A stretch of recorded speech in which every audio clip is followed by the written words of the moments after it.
Bismillahirrahmanirrahim. Kita akan melanjutkan mata kuliah kita pengukuran teknik. Kali ini dalam bab ke-6 yang membicarakan tentang digital to analog converter. Oke, kita akan tinjau dulu materi perkuliahan kita. Kita sudah membahas transducer, kemudian pengkondisian sinyal, analog digital conversion sudah. Nah, sekarang tiba saatnya kita mempelajari digital to analog conversion. Baiklah, kita lanjutkan.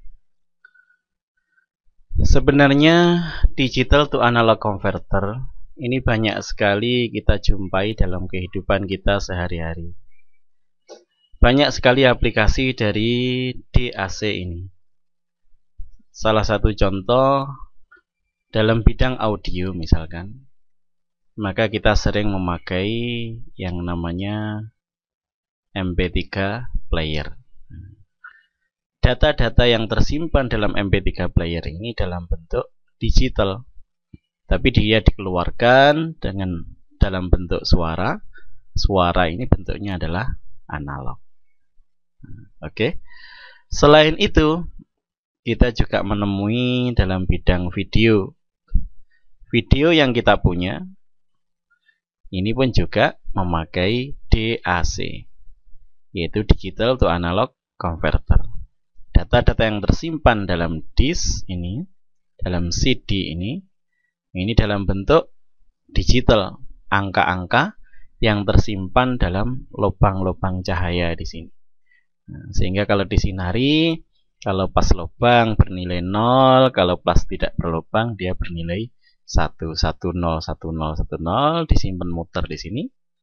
Nah, angka-angka ini supaya wujud jadi video, jadi gambar, harus dirubah dulu dalam bentuk analog. Oke. Aplikasi yang lain kita mengenal yaitu dalam bentuk dalam bidang mekanik. Contohnya, kita kalau mengenal motor listrik, BLDC misalkan, yaitu brushless, motor brushless DC. Ini tadinya data-data yang keluar adalah analog. Data-data yang disimpan dalam bentuk digital, kemudian dengan decoder akhirnya terbentuklah sinyal seperti ini, mirip dengan gelombang. Dalam ini adalah fase A. Fase A itu di sini. Nah, di sini dibentuk seperti gelombang sinus, tapi tidak benar-benar sinus. B juga gitu, bentuknya sinus. C juga gitu dalam bentuk gelombang sinus. Sehingga motor ini bisa berputar. Oke. Demikian juga motor servo seperti itu juga. Oke, kita lanjutkan lagi. Digital to analog converter juga digunakan dalam komunikasi. Contohnya adalah televisi sekarang ini. Kalau dulu kita cuma kenal televisi analog saja.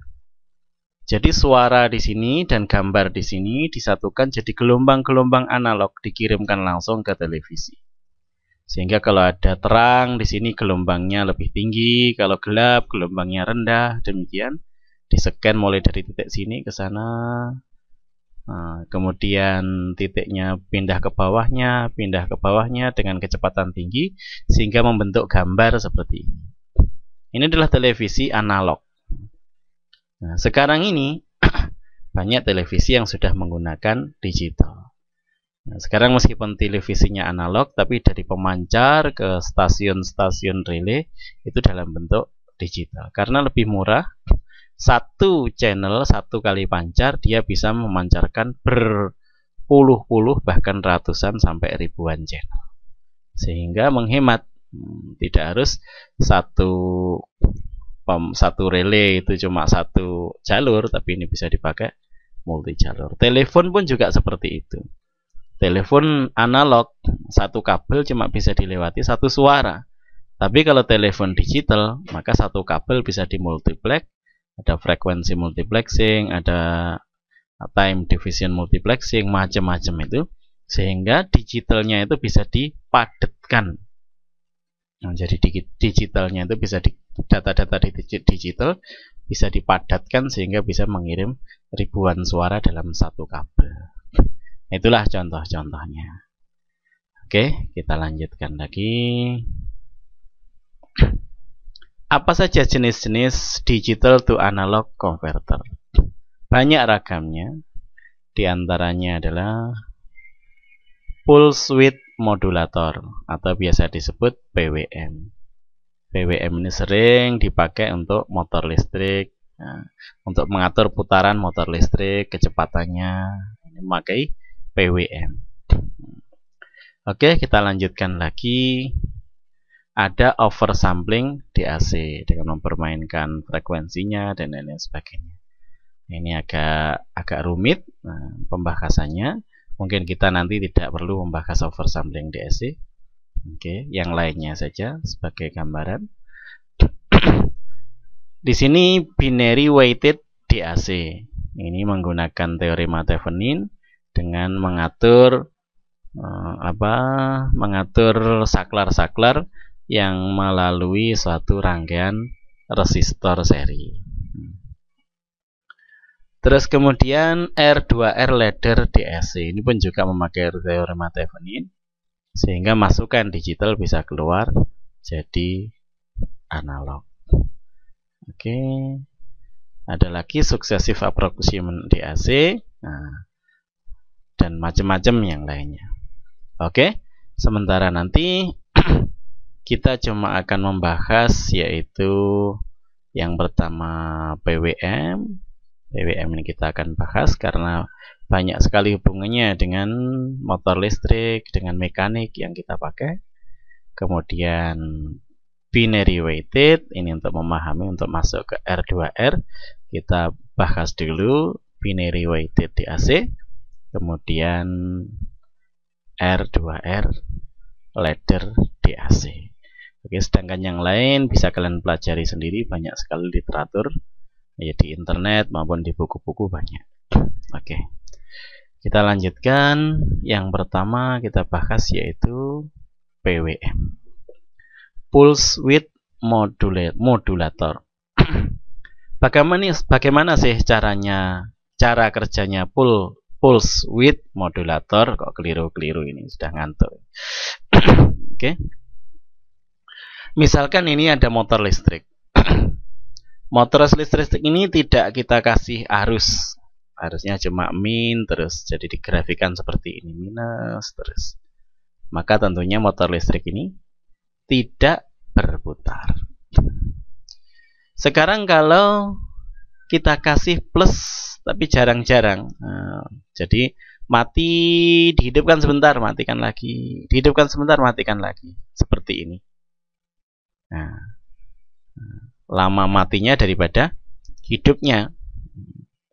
Jadi hidup sebentar-sebentar, kalau digrafikan seperti ini, maka dia akan berputar pelan. Berputar pelan. Kalau lebarnya ini, lama plusnya ini kita tambah, atau lama hidupnya ini kita tambah, apa yang terjadi? Misalkan gini, antara hidup sama matinya sama, maka putarannya akan lebih cepat. Kalau kita tambah lagi, tentu dia berputarnya lebih cepat lagi. Kalau kita tambah lagi sehingga nyala terus, maka dia berputar dengan putaran penuh.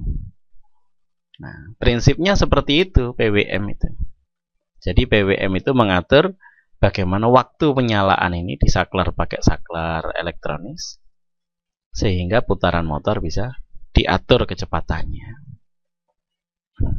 Kalau waktunya off, dia berhenti. Dikasih kecil, dia putarannya lambat. Dikasih agak lebar, maka putarannya lebih cepat. Lebih lebar lagi lebih cepat. Dan putaran full, dia lebih cepat lagi. Maka dengan mengatur lebar di sini, lebar berapa lama on-nya, maka kita bisa mengatur kecepatan putaran. Oke, kita lanjutkan lagi. Nah, untuk membentuk gelombang sinus seperti ini, kalau voltasenya bisa bentuk sinus seperti ini, maka cukup mempermainkan lebar denyut. Misalkan lebar denyutnya seperti ini, di sini minus terus, maka di sini akan tingginya di bawah sekali. Tapi begitu dikasih plus sedikit, plus sedikit, plus sedikit, on sedikit, maka dia sedikit naik. Lebih lebar lagi, lebih naik lagi. Lebih lebar lagi, lebih naik lagi. Pas di atas, maka lebar penuh. Nah, di atas di puncaknya. Nah, seperti ini. Jadi kalau membentuk satu voltase supaya bentuknya sinus, maka dengan PWM akhirnya keluarnya seperti ini. Nah, salah satu merubah yang tadinya digital jadi analog. Oke, kalau belum paham bisa diulangi lagi. Kalau sudah, maka kita lanjutkan lagi sekarang. Binary weighted DAC. Binary weighted DAC ini mirip dengan apa itu Thevenin, memakai rumus teorema Thevenin. Rangkaiannya seperti ini. Di sini ada V referensi, di sini ada ground, di sini V out. Kalau misalkan yang dinyalakan di sini ada saklar, bisa dipindah dari sini ke sini. Nah, kalau 1 berarti ke sini, kalau 0 ke sini. Nah, ini bitnya ini. Bit LSB, sini bit MSB. Most significant bit, ini least significant bit. Kalau sini di on kan, berarti dia lewat sini harusnya. Nah, kalau ini on, maka lewat sini juga. Kalau ini on dan ini on, berarti lewat sini dan lewat sini. Tentu harusnya lebih besar. Kemudian ini. Nah, kalau di sini, maka juga seperti itu juga. Nah, nilai R ini divariasikan.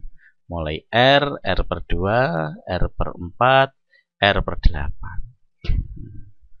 Maka dengan mengatur R, mengatur saklar ini, bit-bitnya di sini, on off di sini, maka voltase di sini akan naik dan turun. Akan tetapi DAC jenis ini sulit sekali. Nah, karena voltase di sini tergantung dari beban, jatuhnya pun juga seperti itu. Maka banyak sekali terpengaruh di sini naik turunnya. Maka jarang sekali jenis voltase di sini.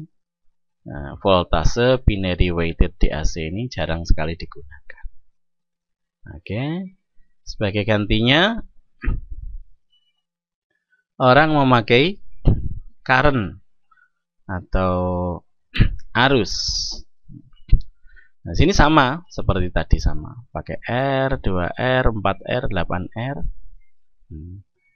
Maka kalau di sini di on kan, maka arusnya akan kecil karena ini R-nya paling besar. Tapi kalau di sini yang di on kan, maka arusnya paling besar. Maka dilihat arusnya di sini. Kalau dikasih beban R tetap, maka voltasenya bisa naik turun. Jadi dengan melihat arus di sini, maka diketahui berapa digital yang ada di sini dengan cara menutup dan membuka. Oke. Nah, dalam perkembangannya ternyata untuk menciptakan seperti ini sulit. Harus mencari R, kemudian ini 2 kali lipatnya, ini 4 kali lipatnya, 8 kali lipatnya. Kesulitan karena harus menyediakan bermacam-macam resistor, dan ini harus toleransinya bagus. Kalau enggak nanti ukurannya hasilnya tidak bagus. Maka orang beralih kepada R2R ladder DAC, mirip dengan tadi. Kalau voltase, mempermainkan voltase seperti ini. Tadinya tadi di sini R, seper R, seper 2R, seper 4R, seper 8R. Nah, ini enggak, cuma dijajar gini saja. Sini 2R sama-sama 2R-nya semuanya. sini R saja, sehingga cuma butuh 2 macam resistor saja. Di sini V out-nya. Oke, dengan merubah rubah saklar sini, kalau 0 ke arah sini berhubungan dengan ground, kalau 1 berhubungan dengan Vref. Oke, ini adalah yang pakai voltase. Ada lagi satunya, yaitu yang pakai arus. Nah, kalau arus seperti ini, sini bisa diatur, V-referensinya bisa diatur untuk mengatur, mengepaskan sini arus outputnya supaya pas dengan angka-angka yang dimasukkan di saklar-saklar sini. Nah, kalau tidak pas, di trim dulu di sini. Di setel gimana bisa pas. Nah, inilah pakai R2R sistem arus. Ini yang banyak dipakai. Oke, jadi dengan merubah-rubah saklar di sini, akhirnya keluar analog. Itulah prinsipnya, yaitu digital to analog converter. Oke, kalau belum paham bisa diulangi lagi.